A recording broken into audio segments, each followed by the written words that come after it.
Señor esté con ustedes. Del Santo Evangelio según San Lucas.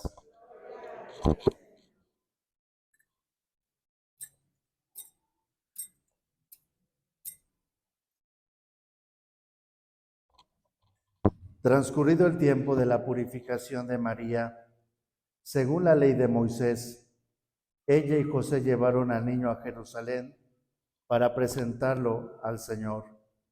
De acuerdo con lo escrito en la ley, todo primogénito varón será consagrado al Señor, pero también para ofrecer, como dice la ley, un par de tórtolas o 2 pichones. Vivía en Jerusalén un hombre llamado Simeón, varón justo y temeroso de Dios, que aguardaba el consuelo de Israel. En él moraba el Espíritu Santo, el cual había revelado que no moriría sin haber visto antes al Mesías del Señor. Movido por el Espíritu, fue al templo, y cuando José y María entraban con el niño Jesús para cumplir con lo prescrito por la ley, Simeón lo tomó en brazos y bendijo a Dios diciendo: Señor, ya puedes dejar morir en paz a tu siervo, según lo que me habías prometido, porque mis ojos han visto a tu Salvador, al que has preparado para bien de todos los pueblos, luz que alumbra las naciones y gloria de tu pueblo Israel. Palabra del Señor. Tomen asiento, por favor. Hoy, 2 de febrero, la liturgia nos propone contemplar y reflexionar sobre la fiesta de la presentación del Señor. Una fiesta muy importante para los judíos. Si nosotros nos regresamos al Antiguo Testamento, concretamente al libro del Éxodo, vamos a encontrar que una de las plagas que experimentó el pueblo a consecuencia de que el pueblo hebreo a consecuencia de que estaba viviendo la esclavitud en Egipto fue la muerte del primogénito. Y quien celebraba la Pascua, quien ofrecía ese sacrificio y marcaba los dinteles, el ángel seguía por delante y esa plaga no caía sobre esa familia. Entonces ellos concebían desde luego que tenían que llevar al primogénito como para cortar esa plaga, como para decirle a Dios: acuérdate de nosotros, ten misericordia de nosotros. Entonces todo varón, todo primogénito tenía que ser llevado al templo para ser consagrado a Dios, como para pedirle la misericordia de Dios y no cayera la plaga sobre esa familia. También se concebía en la mentalidad judía a los hijos no solamente como el fruto del amor, sino como una bendición de Dios. Era tan importante, los judíos lo entendían así: Dios nos está compartiendo la facultad de crear, ¿no? Por eso los padres procrean, por eso los padres no solamente traen hijos al mundo.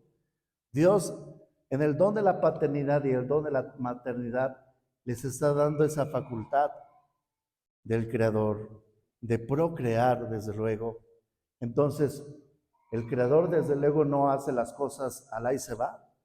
El Creador no hace las cosas sin pensarlas. El Creador lo hace por amor. Entonces, también los padres tenían que ir al templo para pedirle la gracia de Dios, puesto que lo que habían recibido o lo que tenían en sus manos no solamente era un hijo, sino la misma presencia de Dios, la misma bendición de Dios. Tenían que presentar desde luego una ofrenda. En este contexto llega María, llega José y llevan al niño a ser presentado en el templo. Pero podríamos decir, Jesús no necesita ser consagrado.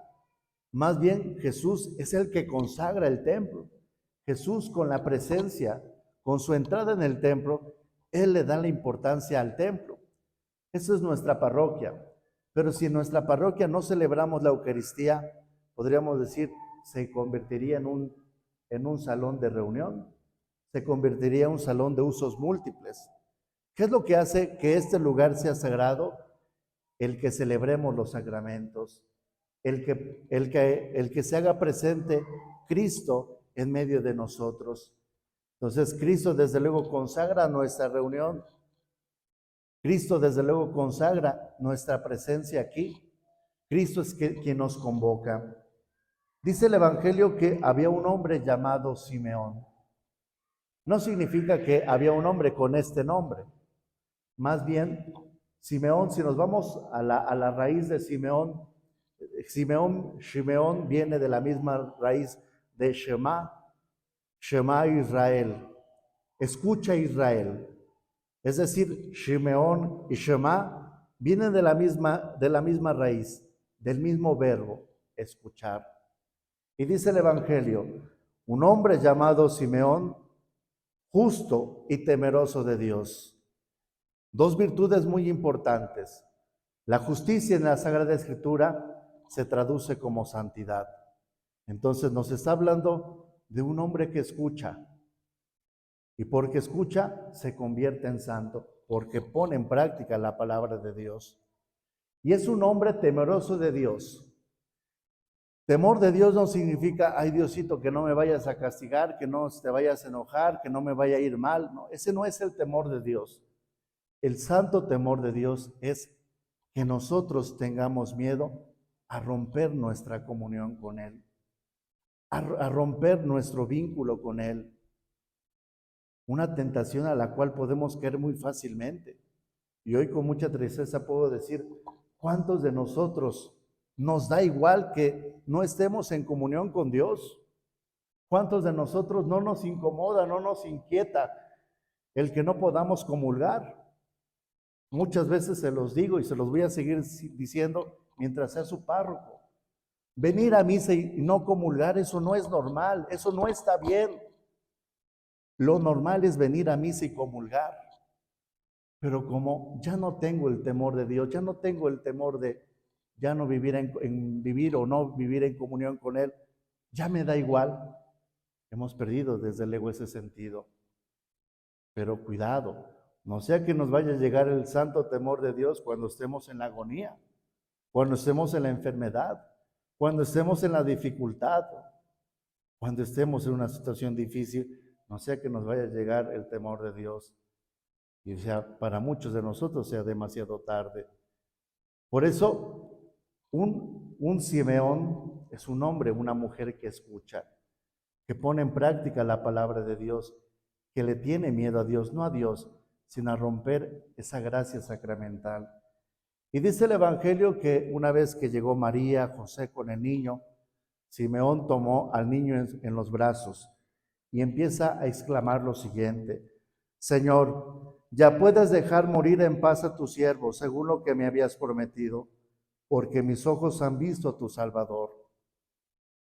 Es decir, una persona que escucha a Dios es una persona santa, es una persona que teme a Dios, pero también es una persona que ve a Dios. Hemos perdido ya también a Dios. Lo decíamos hace 8 días. Los problemas en el matrimonio no comienzan cuando hay insultos, cuando hay problemas, cuando hay dificultades. Los problemas en el matrimonio empiezan cuando se deja de mirar a Dios. Porque entonces voy a ver a los problemas y los voy a querer resolver conforme a mis criterios, conforme a lo que yo creo, conforme a lo que me conviene, conforme a lo que a mí me da paz y tranquilidad, y no conforme al criterio de la verdad, no conforme al criterio de la justicia, de la fraternidad, de la misericordia, del perdón. Entonces, si no vemos a Dios, desde luego, es porque no lo escuchamos, porque no lo conocemos. Este hombre, Simeón, es una persona que carga a Jesús. ¿Quién es Jesús? Jesús es la luz. Hoy podemos contemplar la imagen de la Virgen María en Nuestra Señora de la Candelaria. ¿A quién lleva en sus brazos la Virgen? Al niño Jesús. Jesús es la luz, por eso es la Virgen de la Candelaria, de la candela, ¿no? De la luz. No porque la Virgen María sea la luz, sino porque ella lleva la luz. Simeón también lleva a la luz, que es Cristo, que es el niño Jesús. Hoy podríamos hacer una perfecta analogía tú y yo podemos ser como Simeón y como la Virgen María al participar de la Eucaristía y comulgar. Cuando nosotros comulgamos, también podemos ser como Simeón y como la Virgen María, que llevan la luz. Hoy nuestra sociedad vive mucha oscuridad. La oscuridad de la ignorancia, la oscuridad del pecado, la oscuridad de la indiferencia, la oscuridad de la violencia. Hoy nuestra sociedad necesita mucho de la luz. Y esa luz podemos ser tú y yo, no por una luz propia, sino por llevar a Cristo en nosotros. Hoy vivimos un tiempo donde hay mucha información. Queremos saber algo, se lo preguntamos a Alexa, se lo preguntamos a cualquier dispositivo y tenemos una información, pero nos hace falta formación, nos hace falta un criterio. Ya tan fácilmente nos dejamos llevar, ¿no? A veces luego yo escucho, ¿no? Padre, dicen que esto, es que vi esto, es que vi el otro, ¿no? A ver, piensa, ¿no? Un poco de criterio, un poco de formación, ¿no? Nos hace falta la luz, nos hace falta esa luz para vivir en la verdad, en la caridad. Y cuando nosotros seamos luz, vamos a poder corregir a los demás, no castigándolos, no criticándolos, no señalándolos. Los vamos a poder corregir con nuestra forma de ser, con nuestro testimonio. Es demostrarles a los demás que sí se puede vivir en la verdad. Es demostrarle a los demás que sí se puede vivir en la fraternidad, en la caridad, en el respeto. Tantos valores y principios que nos hacen falta en nuestro matrimonio, en nuestras familias, en nuestra iglesia, en nuestra sociedad. Entonces, celebrar esta fiesta de la presentación, desde luego, es contemplar a Jesús, que es la luz, para poder iluminar a los demás. Cada uno de nosotros como bautizados tenemos que ser una luz que ilumina a los demás. Jesús no inicia, Jesús pudo haber convertido con una sola palabra a toda la iglesia universal. Pero ¿qué fue lo que hizo? Llamó a 12.